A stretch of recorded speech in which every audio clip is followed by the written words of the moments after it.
There we are. Right. Do we have somebody else on the line now? Right, we're bringing somebody back. Well, while we're bringing somebody back, let's go into one of the other songs that we got. He hasn't got the other song lined up, so what should we talk about now? Let's go on talking about something. This technicality is getting big. I'd like now to talk about something which is very dear to you, and that's war, because many of your records and the books and things like this that you write touch on that theme, violence, war. It's a very important thing. It's a thing that's been talked about, well, since time immemorial, and yet war still goes on. You all, as people, feel very strongly about it. Do you feel, in fact, strongly about it in a pacifistic way, or do you have different feelings about it? We feel strongly about it because it's an extension of our way of life.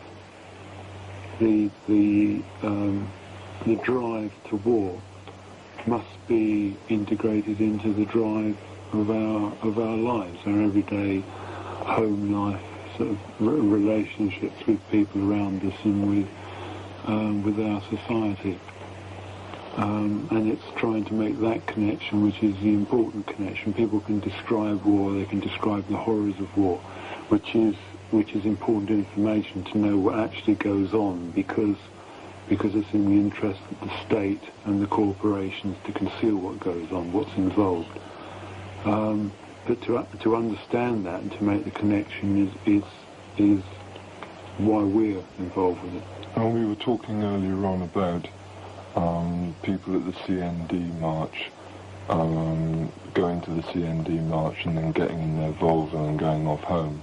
Well, home is where war starts. The abuse starts in the home. The abuse starts with the old man coming home from work and beating up the wife. War starts from the abuse of a woman battering a child. And it's there that the problem lies. It's in people's actual relationships to each other, the way that we treat each other, whether it be at home or on the street or in the shops. Just going into a supermarket and showing some sort of decency to the woman behind the till or the man behind the till is a start. And the way that we live our lives is the only way, I believe, in which society is going to change. And we can change through that. And that no amount of revolution or throwing bombs at each other or blowing up the Houses of Parliament is going to change anything, because what they've got is, an enormous army with which, if we start trying to do a revolution, they're going to blow us out of the sky. So we can't change. We've got to change the attitude of people. I'm not saying that, we're not saying that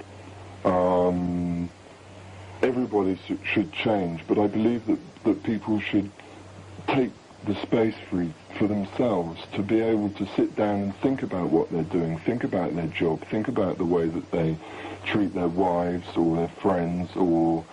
But think about the lock on the car door. You pull up by the curb and you lock the car door, and that locking of the car door makes everyone a potential thief.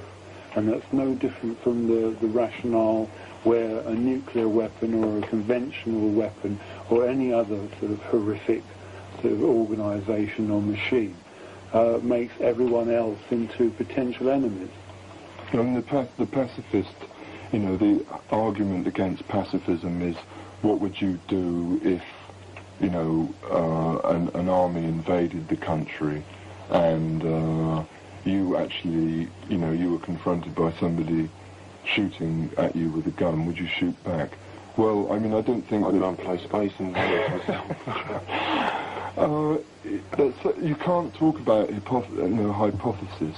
People always come up and say, well, what if this, what if that? What we're talking about is now and the way that we actually live and treat each other.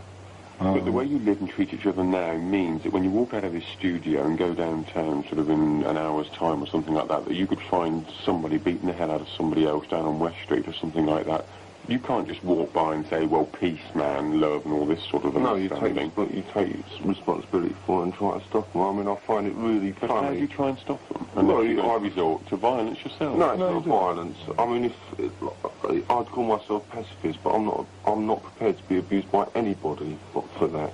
So if someone punches me, if the only way I can escape from that is to strike back, then I'll do it. But then wouldn't that be justifiable violence? No, it's not a fight with violence. If I've got to survive, if I've got to survive that sort of punch in the face, then I'll do what I can to survive it. Because my life is just as important as that person. That person that's striking at me has got no right to strike at me. But then there are people who will say that England went to war in 1945 to stop people in Poland. Well, England went to war in 1981. England went to war in 1981. But weren't they also protecting somebody? England time is 30 years, could possibly have been used to find a different solution to that problem. And I'm convinced now that the truth is seeping out about the Falklands that it wasn't that a solution that was peaceful couldn't be found. It was because a solution that was peaceful wasn't wanted. Well, it's funny you should say England went to war in 1940, whatever it was, 1930, when Oliver Cromwell went to fucking Northern Ireland in whenever it was, and he's still bloody there, butchering in the streets. So, I mean, don't bring up, past histories to try and sort of fob war off, because it's still going on, and it's been going on for all those years. War through time immemorial has been a constant in existence and a constant confirmation of what it is that is surrounding us, where we live. I mean, war is confirmation of that reality. This is what we were saying on the last record, in fact. And until we can actually get together and develop our own way of life, our own reality, then we're trapped within that, and there's nothing we can do about it. It's no good saying, purely ban the bomb, because that's going to change nothing. We've got to change the attitude, like I was saying earlier, I think. I just find it hilarious, like when I was at school, teachers used to say, isn't it disgusting, two boys were fighting in the playground, isn't it disgusting? Well, those two boys, one of which was, me, got caned in the headmaster's office. And it carries on. It carries on throughout your life. Now we've got somebody else on the line now. Perhaps we can just see what Sean has to say to us. Hello, Sean, are you there? Yeah. Hello. Do you know when are you coming back to Sheffield? We are in Sheffield. When are you doing a gig? At the moment, we've got quite a lot of problems with gigs because of the sort of records that we've been putting out. Especially this last, How Does It Feel to Be the Mother of a Thousand Dead, has created a lot of problems with the authorities. And it's meant that, for instance, on the last tour we did, we had 14 dates set up. 7 of those got cancelled as a result of the police sending a notice around to all the local police stations in the towns that we were playing, saying, watch out for Crass, try not to let them play here. So it's very difficult at the moment for us to organise a tour and know that, like the week before we go out and do it, it's not all going to be cancelled. So at the moment we're concentrating on the label and a lot of stuff that we have, like sort of 400 letters a week or whatever to reply to. And then after Christmas we're going to try and set up another tour.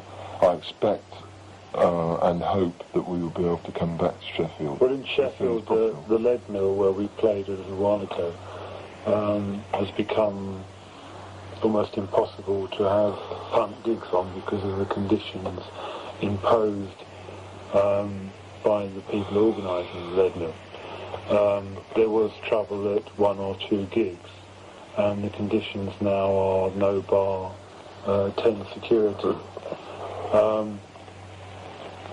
Well, I mean, there's also trouble at other gigs, and I suspect it's because punks aren't wanted. There wasn't any place for punks in '77, and there still isn't.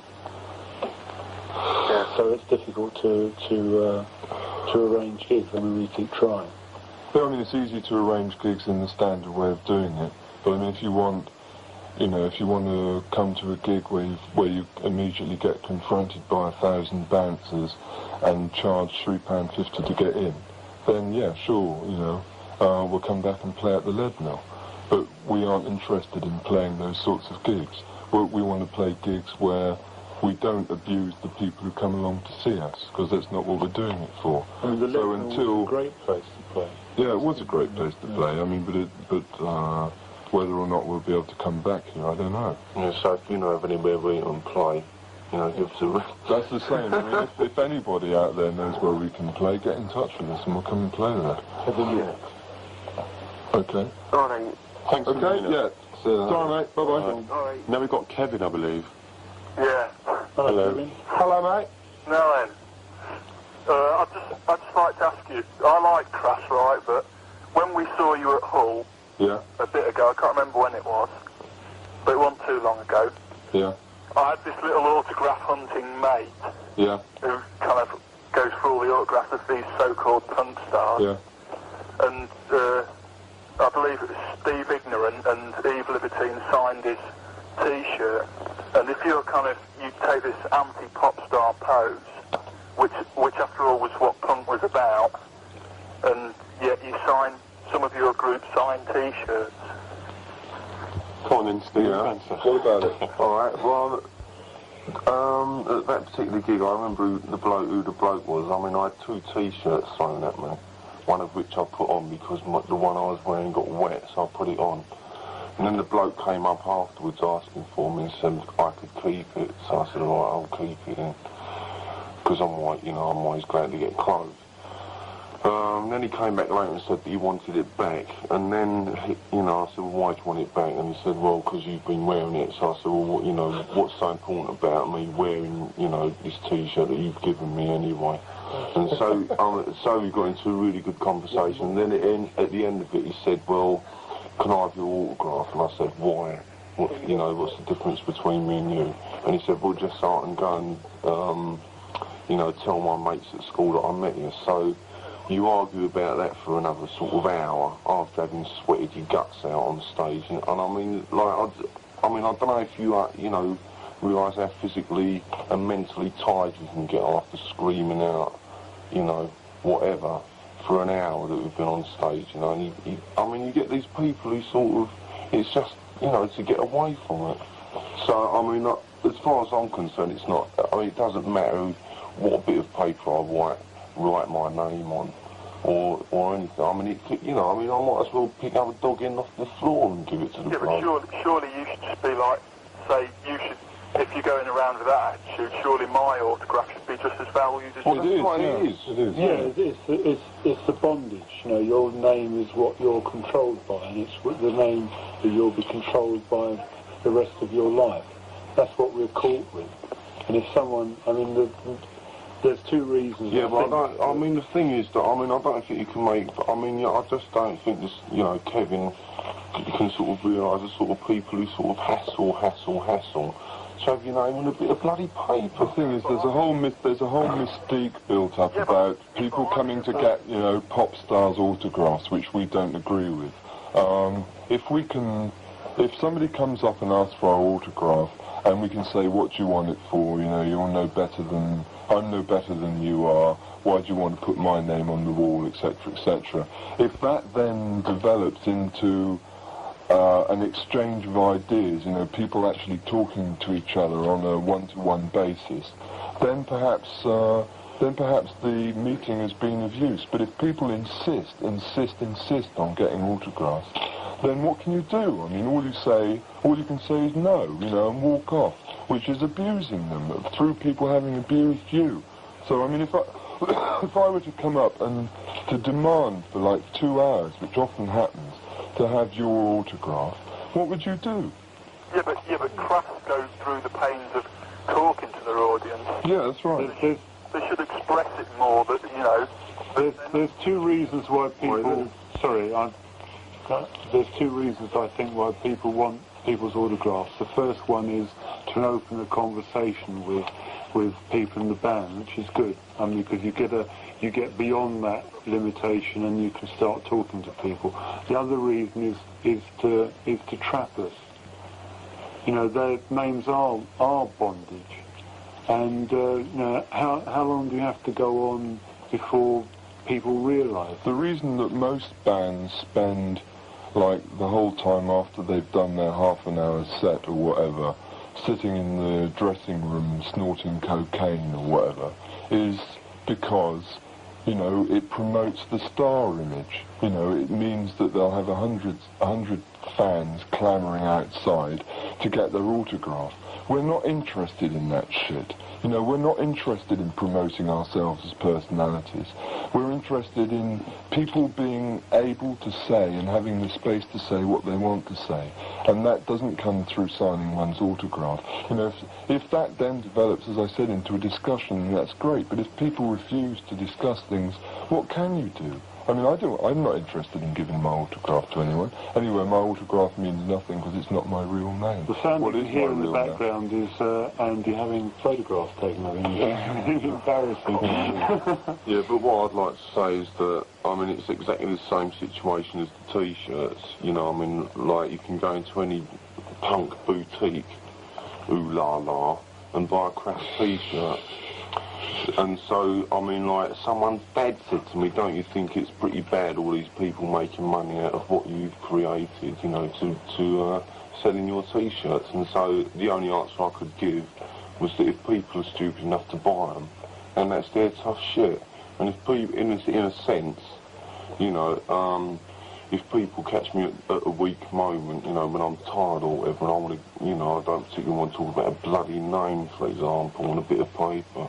If people ask me for my autograph, I'll give it to them, and they get a worthless piece of paper with ink on it, and that's their tough shit because it means nothing. It does mean nothing. Oh, well, thanks, Kevin. Now, that's quite an interesting point to bring up. Now let's have Paul, who I think is calling from Barnsley. Hello, Paul. Hello? Hello, mate. Hello? Hello? Hello. Hello, can you hear us? Me? Yes, you're talking to them. To make a request? Yeah, sure. Oh, What is it? for Passion Killers. For who? Passion Killers? Yeah, and who's it to be played for? Barnsley Anarchy. Excellent. Have you got the Passion Killers? I don't know, we'll have to find out and see. I don't think what we've got label is it on. What label's it on? Some bullshit too. On Bullshit 2, yeah, hang on a minute. Then we'll find it and we'll play it after the next Yeah, we'll episode. play it after the... We'll go into a bit of music now. Yeah, oh, right, yeah. Right. We'll go into Nagasaki Nightmare now and we'll sort out that track. Yeah.